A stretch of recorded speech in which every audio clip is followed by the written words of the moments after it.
You're watching Pyro Media Network.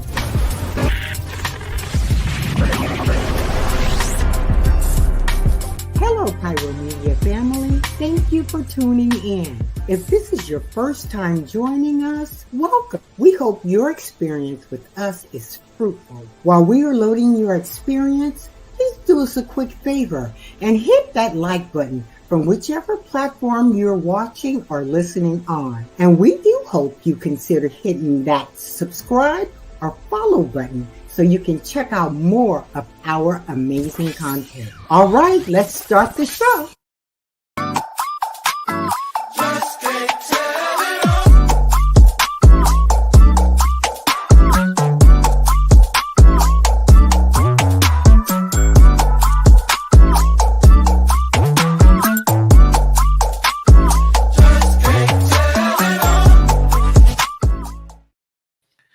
What's up, world? Welcome to Conversations with Clergy with your boy, Dr. Donta Morrison. I am excited to be back and in full effect.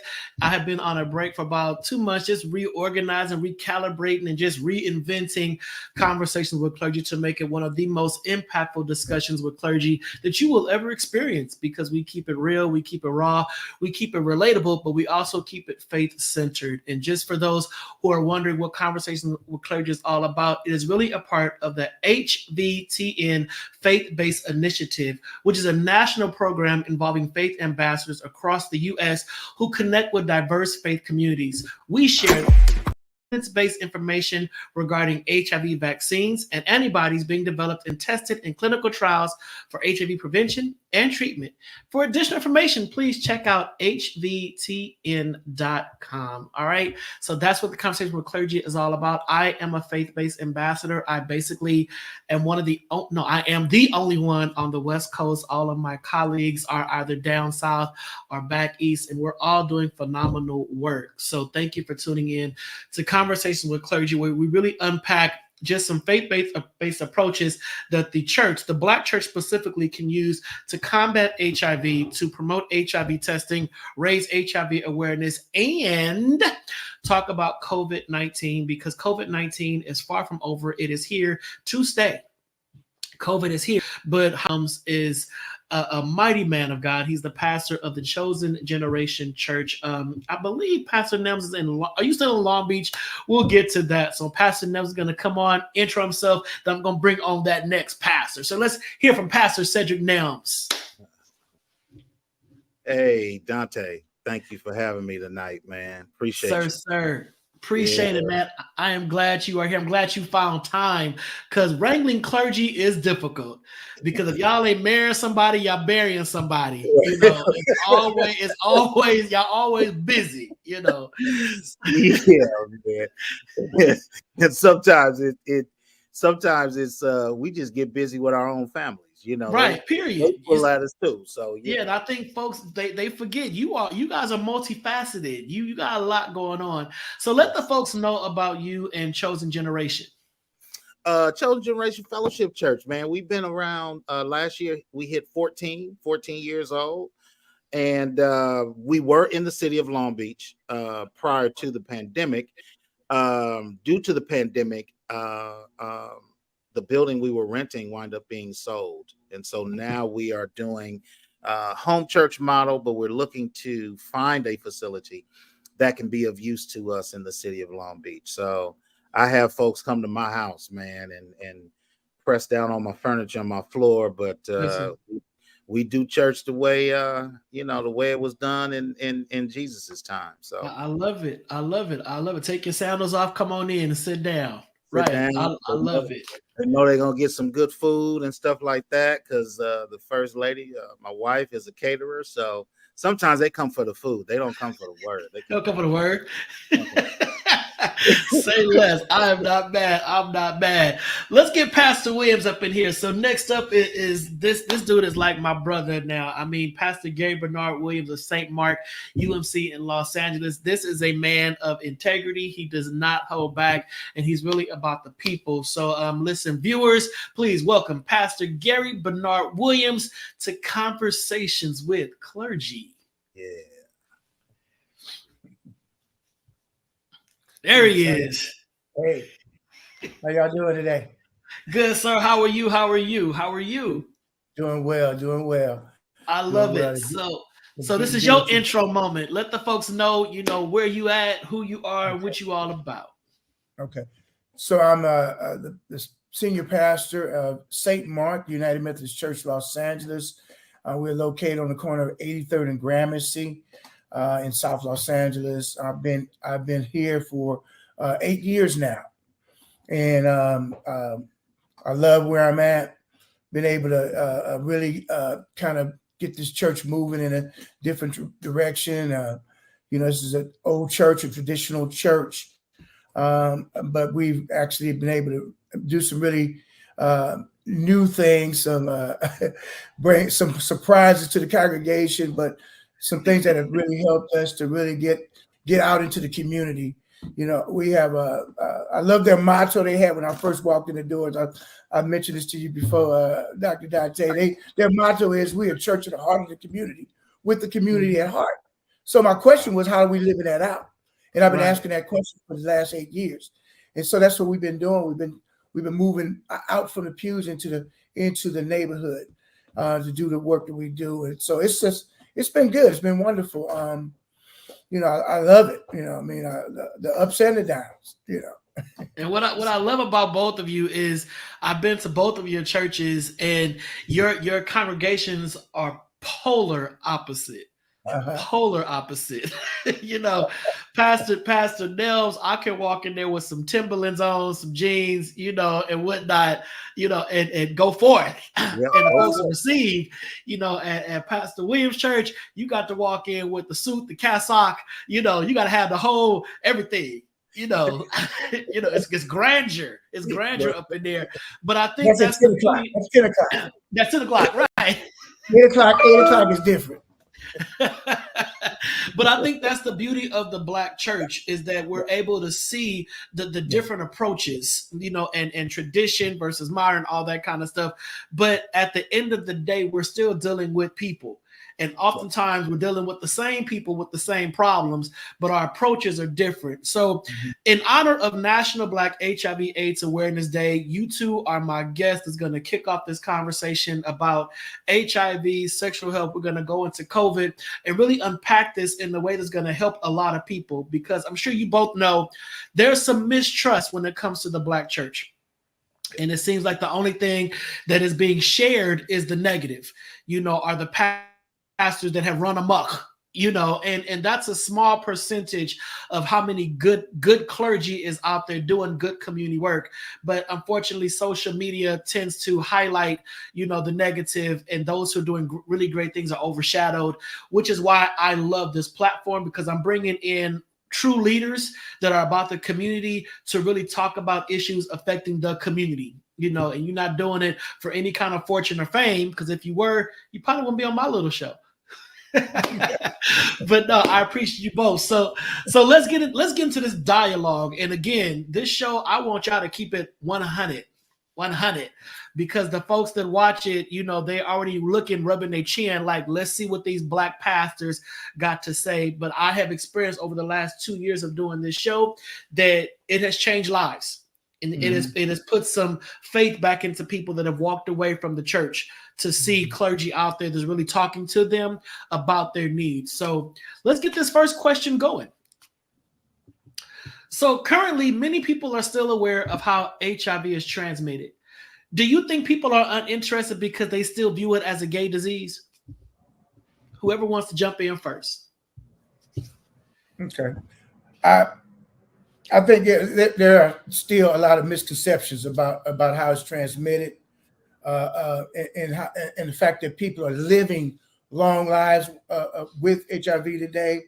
There's still a lack of information in our community, a lack of awareness, combined with outdated beliefs about who gets affected. Too many people today, even in 2024, think HIV is a disease that only impacts certain community parts of our community, whether it's the LGBTQ community or it's the drug addicted community.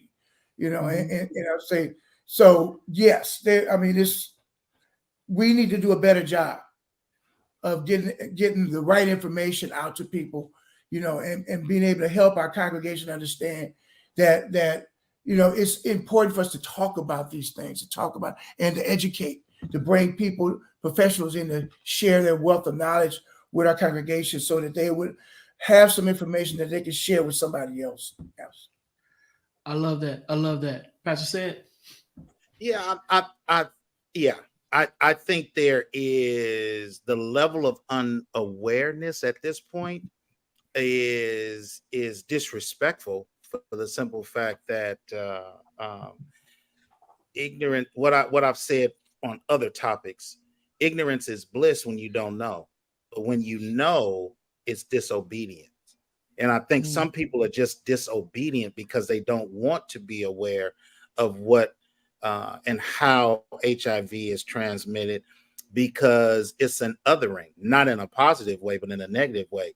Those people over there get HIV. I'm not going to get HIV. Not realizing that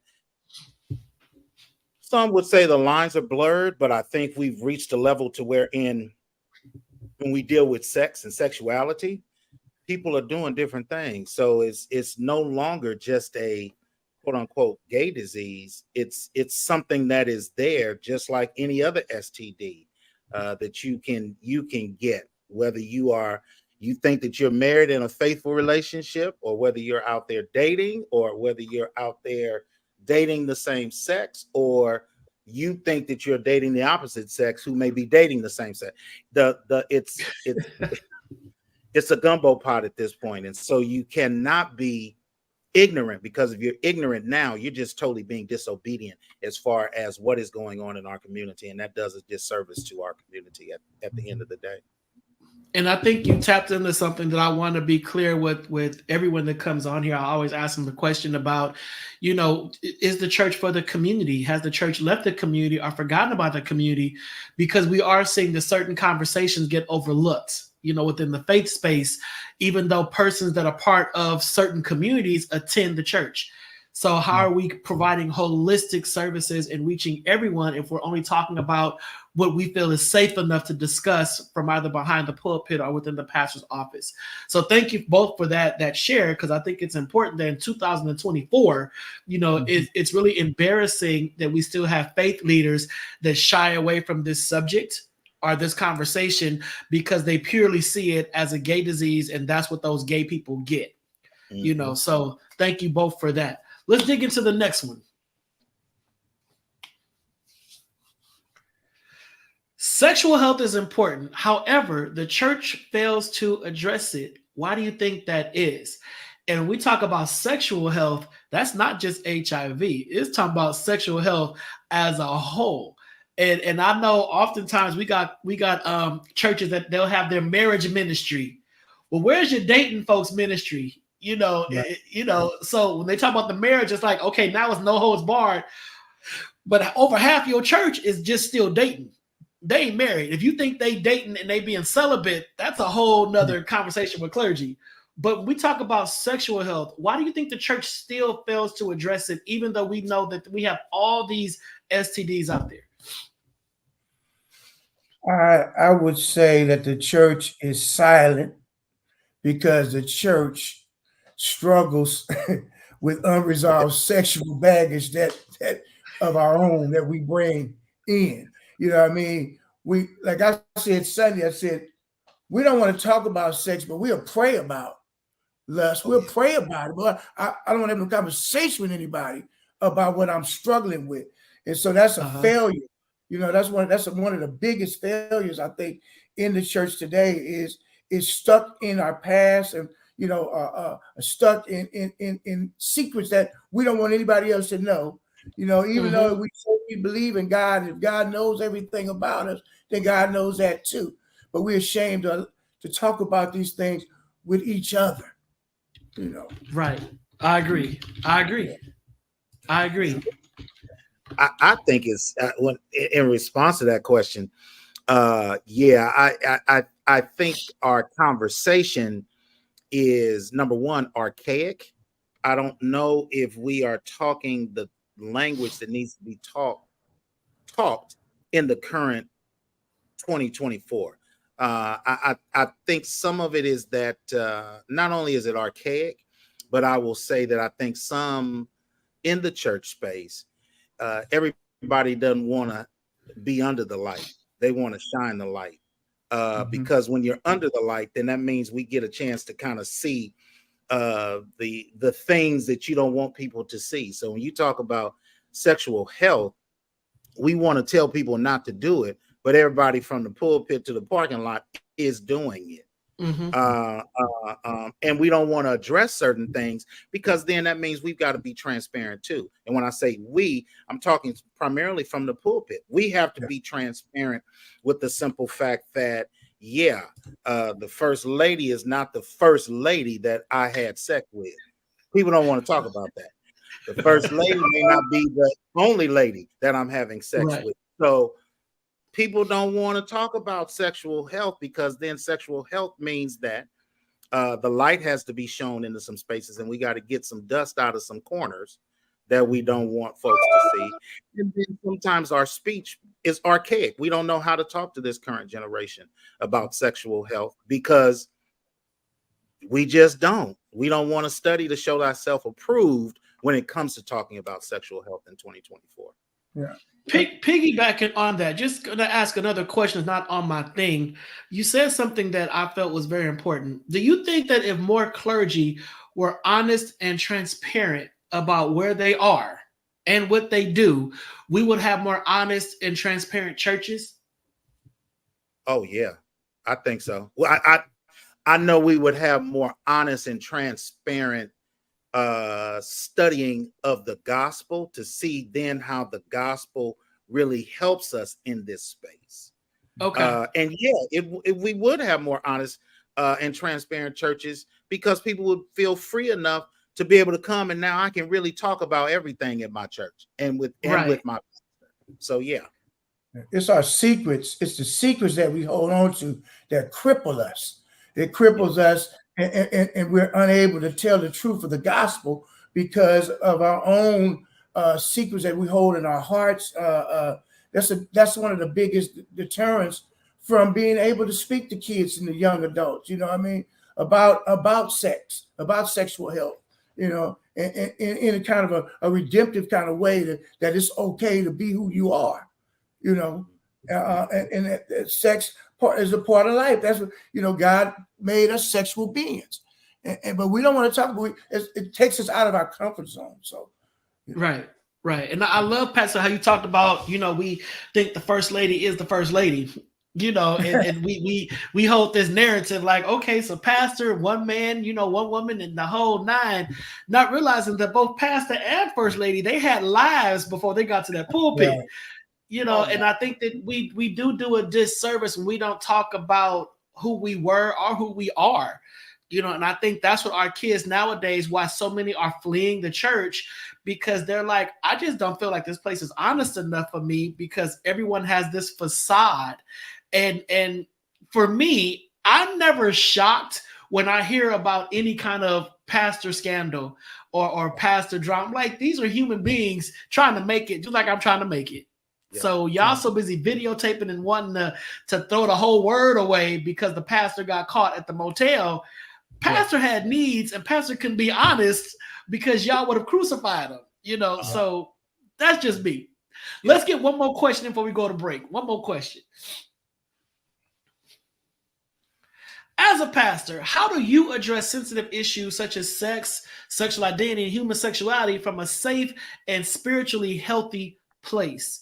And I ask this question because I've talked to a lot of pastors across the country, and when it comes down to even homosexuality, I'm like, my ask is not for you to condone anything, but we should respect everybody.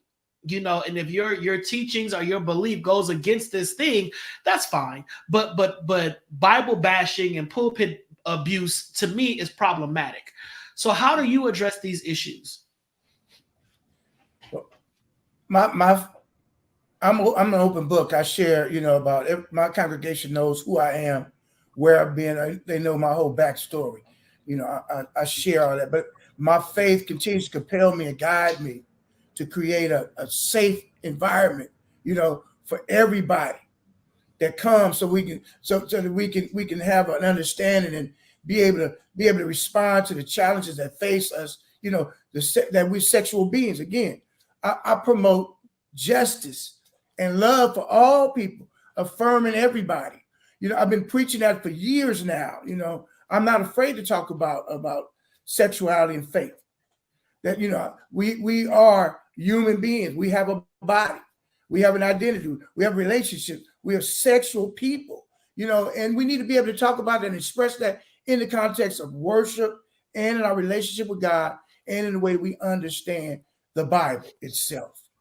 And that's I try real hard, man, to make that connection. That's what I do. I try to empower people to be responsible in whatever they're doing. To act responsible. Whatever you're gonna do, be safe, be responsible. I love it. Yeah, I think just to respond to that question, I hold things very, and I was sharing this with somebody just the other day.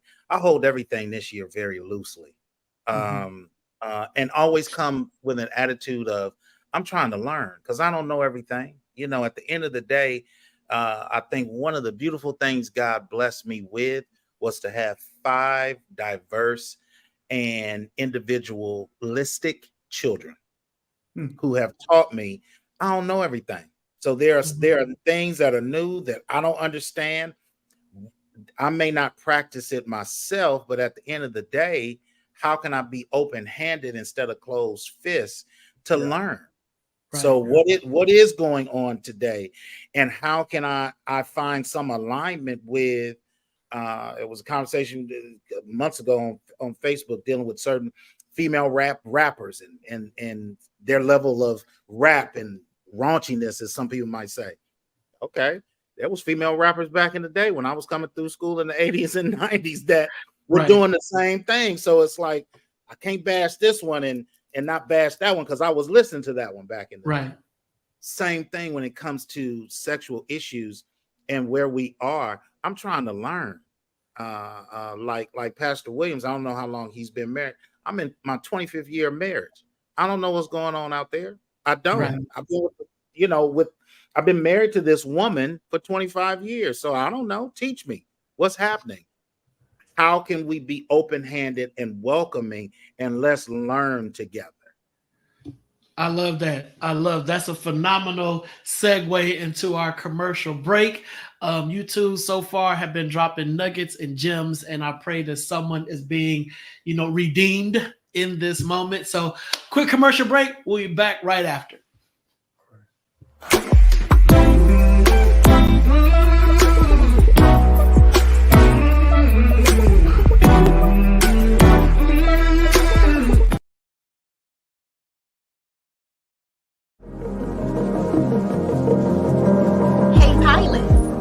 Know that you can now catch the electrifying sounds of Bulletin Flight Radio anywhere you go?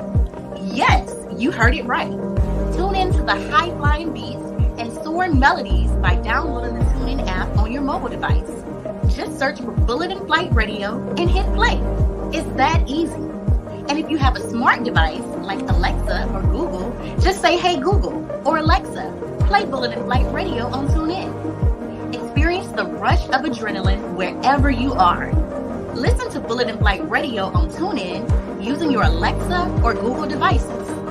Soaring through the skies has never sounded this good. Don't miss out on the ultimate musical journey. Tune in now to Bulletin Flight Radio on TuneIn and let the music take you on an unforgettable ride. Get ready to elevate your listening experience. Brought to you by Bulletin Flight Radio.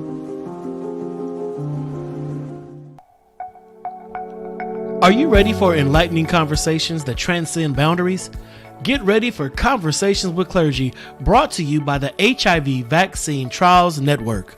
In partnership with the world's largest publicly funded international collaboration, the HVTN is dedicated to evaluating vaccines to prevent HIV and COVID-19, but their impact doesn't stop there. The HVTN is at the forefront of advancing vaccinology, social and behavioral sciences, statistics, immunology, and even contributing to the research on tuberculosis and COVID-19 vaccines. By supporting Conversations with Clergy, the HVTN not only brings you thought-provoking discussions, but also contributes to the global effort to combat infectious diseases. Tune in, stay informed, and be a part of the change. Conversations with Clergy, supported by the HVTN, empowering conversations, empowering lives. Join us in this journey of knowledge, understanding, and progress. Conversations with Clergy, proudly brought to you by the HIV Vaccine Trials Network, because together we can make a difference.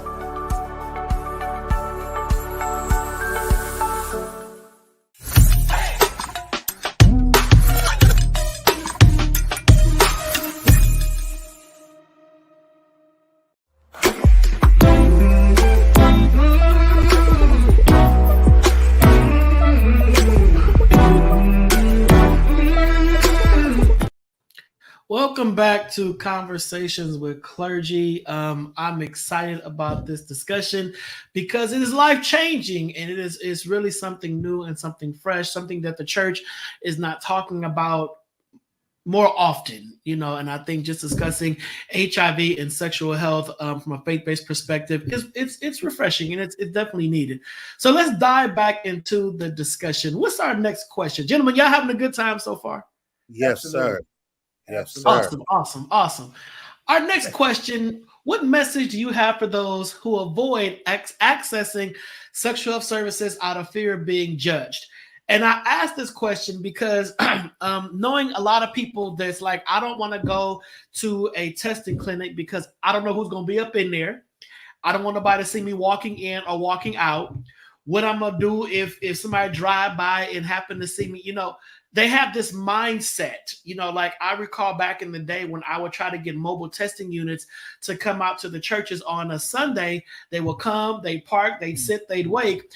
And people, y'all ever saw Jaws when everybody stayed on the water and they wouldn't get in the water because the shark was out there? That's how it was. And it's like somebody got to get in the water. So the pastor would get tested first to, kind of get the ball going, but people would avoid the HIV testing van like it was the plague because they didn't want to be seen walking in there for services. So what message do you have for those individuals?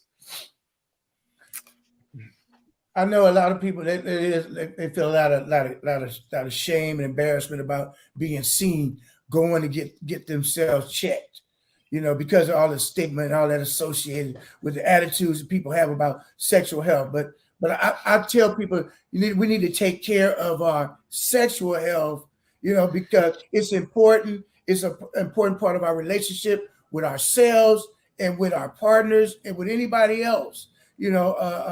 We should always feel safe, within ourselves, taking care of ourselves, taking care of others. When we love somebody, we need to know. We need to know who we are, status. We need to know, make sure that we're healthy. We need to always never be afraid to ask, to share this with a partner, set boundaries and all that stuff beforehand so that you feel comfortable. You shouldn't do anything that you're not comfortable doing without, that's why it's important to talk about it. I want everybody to feel empowered in their own bodies. I tell them, that's what you need to do. It's your body and you need to take care of your body. So sexual health plays a very important part in our physical health, our mental health, and it's our body that God gave us, and we're responsible for it. It's the temple that God dwells in, and again, God doesn't dwell in an unclean temple. So I need to make sure my health is right, and that's what I share. I love that, Pastor Nelms. Yeah, follow up with that. I feel the same way. I mean, I think we should first of all help people to understand that to be a good steward. Sometimes we talk about that from the financial part, but being a good steward means you got to take care of your health. And I think the church as a whole, I deal with the Black church because that's kind of what I know. We're not good with health, period.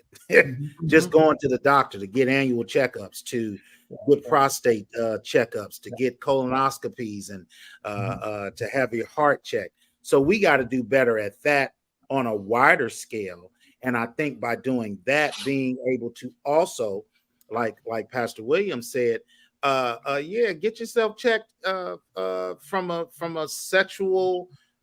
Be sure your STDs, you don't have any. I mean, if you know what you're doing and you know how your body is, you should be more than willing to be sure that you are healthy, not just heart healthy, but that you are also healthy from a sexual perspective as well. And I think the church has to do better with that, but then I think the church has to do better with overall health anyway. We don't do well with that. I love that. Amen. That's factual. That's factual. Yeah. Before we get to the next question, Pastor Williams, you seem passionate about all this. Has the church frustrated you in this area? Oh yeah. I'm very, very frustrated. I mean, it's like over the last, I guess, 4 or 5 years, I'm in a church where a traditional church where mostly the leaders are older folk, and they've already driven away most of the young folk, and they wonder, where are our kids at? Well, you need to go home and ask them why they don't come anymore. We need to find, I want to be relevant, and so that's my frustration, but I'm passionate because I'm an open book. A lot of young people still talk to me. If they got issues, they know they can talk to me, and I'm not gonna go back and tell their mama or their grandmama. What I mean? And so I pride myself on that. I know who I am. I know my age, but I know how to remain relevant. Without being something that I'm not. You know what I mean? So yeah. And what about you, Pastor Nelms? Has the church frustrated you in this area? Man, come on. How long we got on this program tonight? Come on, man. Frustration. My dissertation is on the frustrations of the church. Come on. Yeah, it has, because I think that like yourself, Donta, like Pastor Williams, I've been in the church for a minute, and I remember coming into the church from college, and we had some youth service, and one of the ministers, he was drilling these kids. Yeah. And y'all ain't going to no party. Not you baptized. Y'all ain't going to them parties. Y'all ain't gonna drink. Y'all ain't gonna be having no sex with them boys. And I'm sitting there looking like, man, I'm fresh off college. So I'm like, all you telling them not to do, I've already done that, and I'm here now. Right. So yes, the church has frustrated me because the church has been so dogmatic with weaponizing the gospel instead of just reading the text. Don't add anything to it. Don't take anything from it. They weaponize the gospel and have people living in fear, like Pastor Williams said, and living in these secret lives of sinning instead of just being free to live who you are and understand the consequences, but understand that God is a forgiving God. So he's not like man. He gonna forgive you for that. But yeah, the church has frustrated me because I don't think they've done a good job. And I think they have forced the hands of some people, of God's children. They've pushed them out of the church into the world, which is where they shouldn't be. And I love that. And that's a great segue into the next piece, talking about basically COVID-19. We were all here we've all survived the pandemic, glory be to God. But we also noticed a shift with the church. COVID shifted the church, and many left and never returned.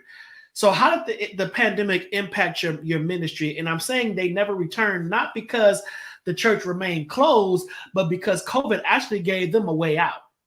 Yeah. What's your response to that?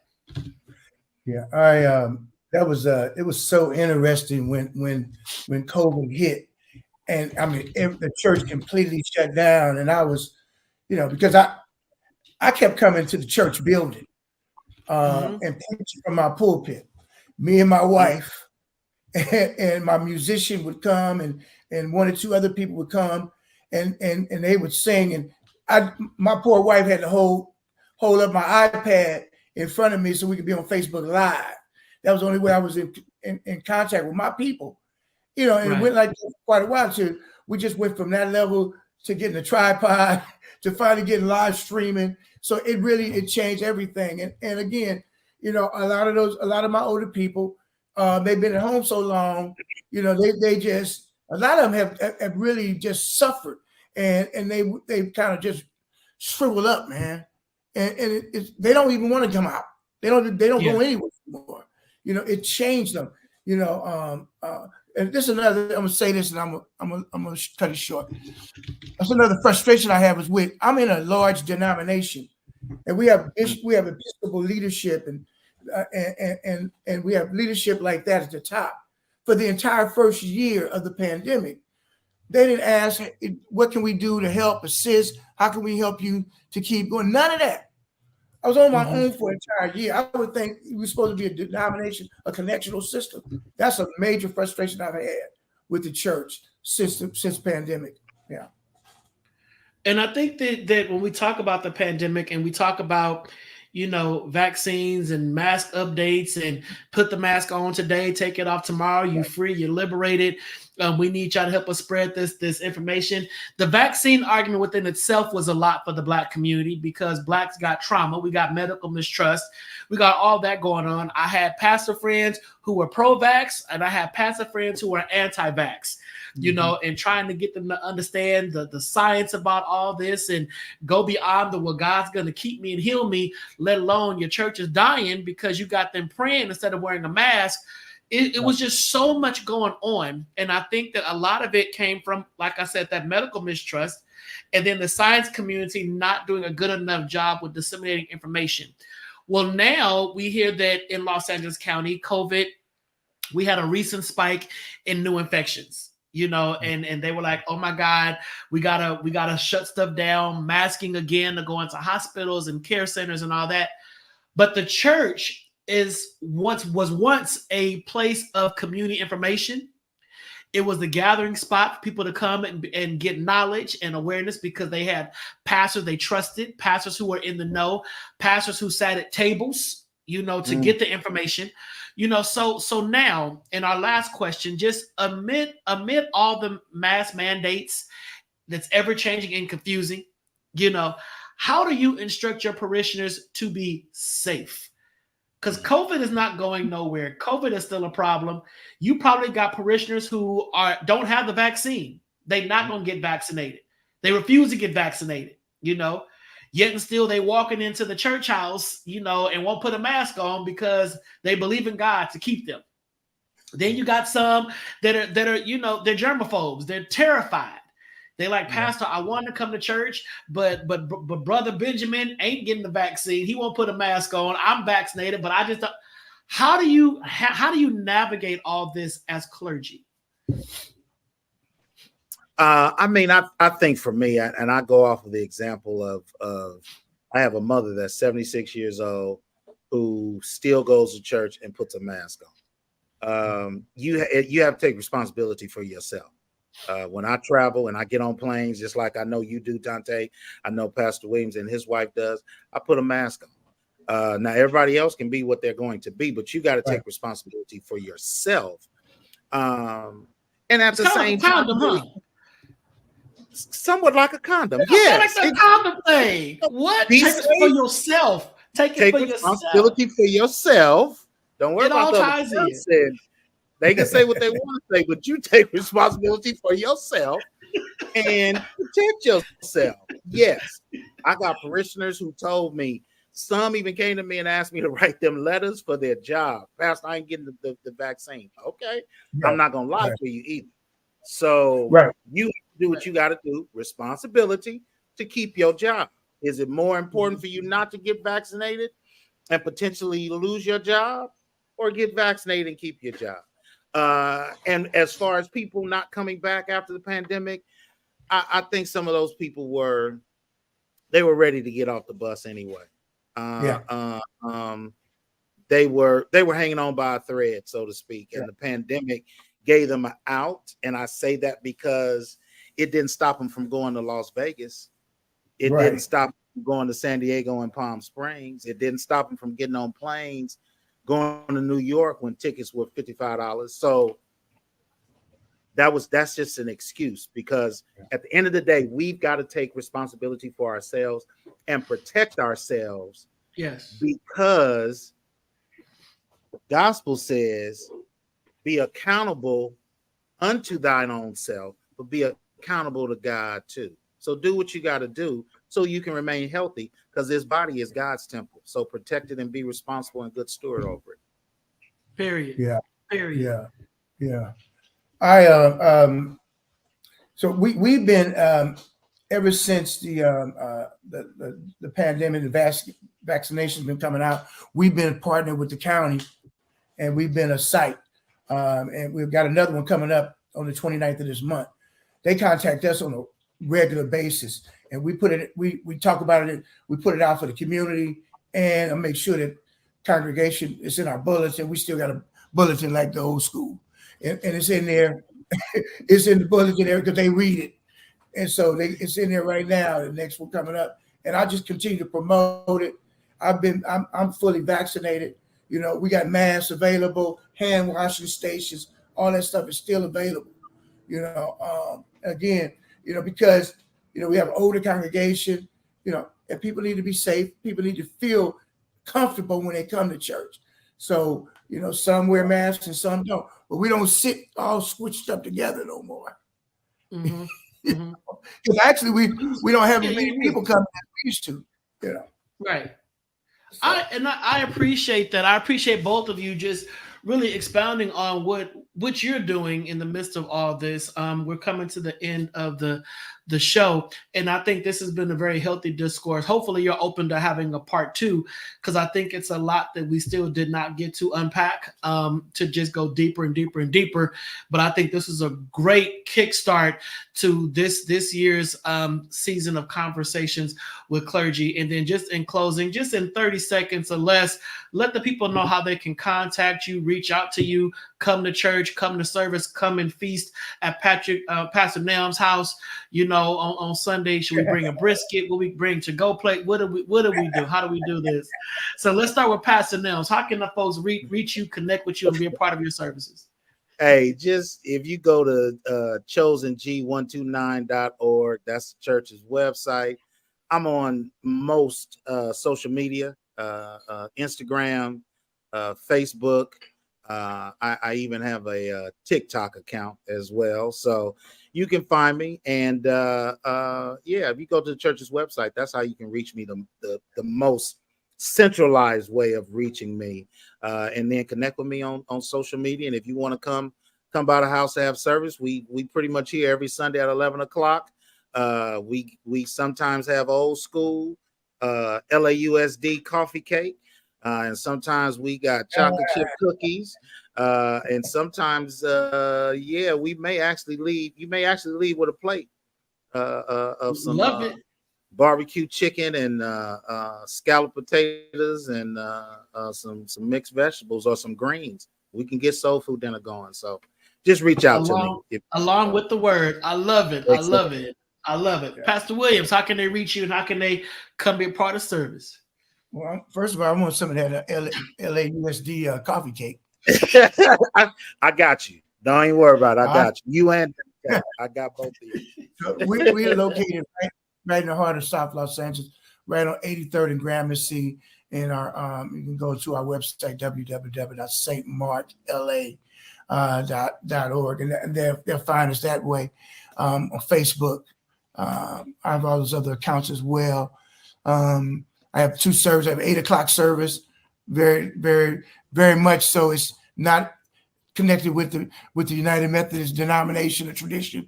It's a coffee house, and we serve coffee and beverages and food and have table conversation from 8 to 9 o'clock. And then my traditional services at 10 o'clock.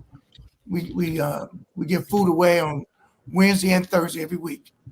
And so people in need, just contact us. Go to our website. All my information is there.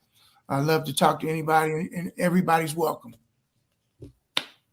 I love it. I love it. I love it. Yo, listen, everybody who's watching on tonight, I hope that you got something that you needed from this conversation. I pray that it ignited some thought, it ignited some vigor. If you have a pastor that you feel will be a great addition to Conversations with Clergy, by all means, just reach out to me on social media, Facebook or Instagram.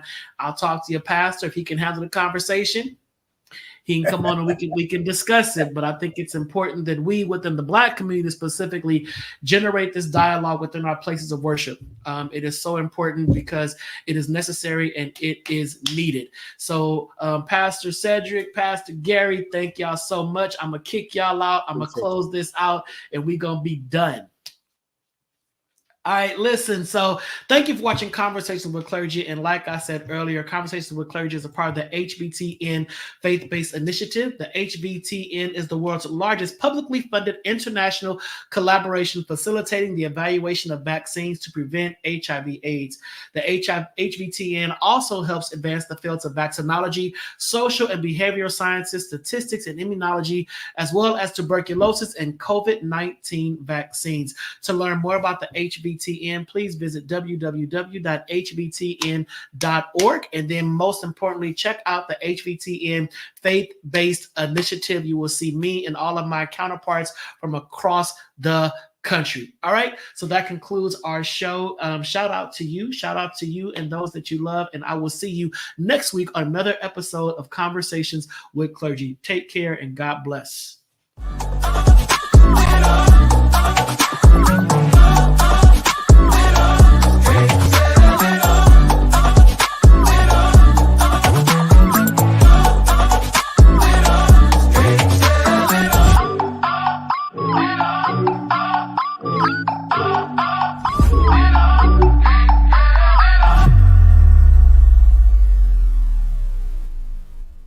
Thank you for watching Pyro Media Network. For more information, please visit pyromedianetwork.com.